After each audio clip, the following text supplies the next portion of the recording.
শীতকালের কমন কিছু সবজি দিয়ে একটা মজার ভাজি তৈরি করব, যেটা কিনা ভাত কিংবা রুটির সাথে দারুণ লাগে খেতে। আসসালামু আলাইকুম, কেমন আছেন সবাই? আজকের ভাজিটা করার জন্য সব কিছু আমি রেডি করে নিয়েছি।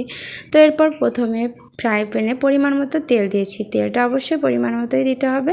তেলটা একটু গরম হলেই এর মধ্যে দিয়ে দিব পেঁয়াজ কুচি, রসুন কুচি। পেঁয়াজ কুচি, রসুন কুচির কিন্তু কোনো পরিমাণ নেই, এখানে যত পরিমাণ পেঁয়াজ রসুন কুচি দেওয়া হবে ততই বেশি মজা হবে। পেঁয়াজ রসুনগুলো হালকা তেলে ভেজে নেওয়া হলে এর মধ্যে দিয়ে দিব বেছে রাখা চিংড়ি। এখন চিংড়িগুলো ভাজার জন্য এর মধ্যে দিয়ে দিব পরিমাণ মতো কাঁচামরিচ আর সামান্য লবণ আর হলুদ। এখন খুব ভালোভাবে ভেজে নিব, আর এই ভাজার সাথে সাথে চিংড়িগুলোও ভাজা হয়ে যাবে, রসুন পেঁয়াজের কালারটাও সুন্দর চলে আসবে। এই পর্যায়ে এত সুন্দর একটা ফ্লেভার আসে যেটাতে পুরো ঘরটাই ময়ময় হয়ে যায়, খাওয়ার স্বাদটাও অনেক বেশি বেড়ে যায়। এই পর্যায়ে দিয়ে দিব সিম আর গাজর কুচি। এগুলো আমি কেটে ধুয়ে পরিষ্কার করে রেখেছিলাম। এখন এই পর্যায়ে দিয়ে দিচ্ছি। এটা ভাজতে কিন্তু অনেক বেশি সময় লাগে না, আর আমি ভাজিটাকে কালারফুল করার জন্য গাজর আর সিম দিয়েছি। এখন এই পর্যায়ে এগুলো একটু ঢাকনা ছাড়া ভেজে নিয়েছি। তারপর দিয়ে দিচ্ছি বাঁধাকপি। বাঁধাকপিটা আসলে পরিমাণে একটু বেশি ছিল, এজন্য আমি ভাপিয়ে নিয়েছি। এতে করে গাজর আর সিমের কালারটা সুন্দর থাকবে। আর এই যে বাঁধাকপি ভাপিয়ে নেওয়ার কারণে খুব বেশি জাল করা লাগবে না। আর এখানে দিয়ে দিলাম পরিমাণ মতো হলুদ আর লবণ। লবণ হলুদের পরিমাণ কিন্তু অবশ্যই বুঝে শুনে দিতে হবে, কারণ আগে একবার সামান্য পরিমাণে লবণ আর হলুদ চিংড়িতে ব্যবহার করেছিলাম।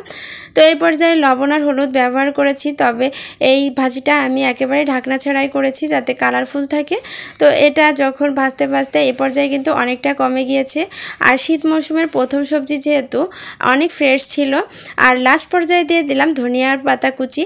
এটা দেওয়াতে কিন্তু আর একটা ফ্লেভার চলে আসলো, কারণ চিংড়ির এক রকমের স্ট্রং একটা ফ্লেভার আসছে, আর এদিকে ধনিয়া পাতার একটা স্ট্রং ফ্লেভার, সব মিলে কিন্তু ভাজিটা একদম অন্যরকম স্বাদ হয়েছিল।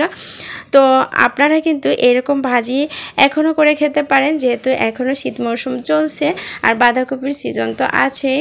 তো অবশ্যই আমার এই ভাজিটার রেসিপিটা আপনাদের কাছে কেমন লাগলো জানাবেন। আর আমি কিন্তু এই ভাজিটা করেছিলাম ভাত দিয়ে খাওয়ার জন্য, অনেক বেশি টেস্টি হয়েছিল। তবে এই ভাজিটা রুটি দিয়ে খেতেও কিন্তু মাশাআল্লাহ অনেক মজারই হবে। আর ভাজিটা করতে কিন্তু খুব বেশি সময় লাগে নাই, খুব অল্প সময়ে কিন্তু করা হয়েছে। আর কালারটাও খুব সুন্দর এসেছিল। সব মিলে কিন্তু অনেক বেশি মজার একটা ভাজি হয়েছে খুব অল্প সময়ে।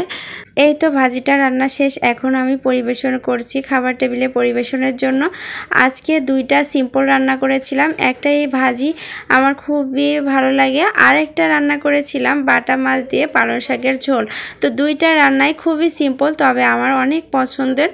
তো এই জন্যই রান্নাটা শেষ করে পরিবেশন করলাম, আর নিজের প্লেটটাও সাজিয়ে নিব, কারণ পছন্দের খাবার রান্না হলে না ক্ষুধাটা একটু বেশিই লেগে যায়।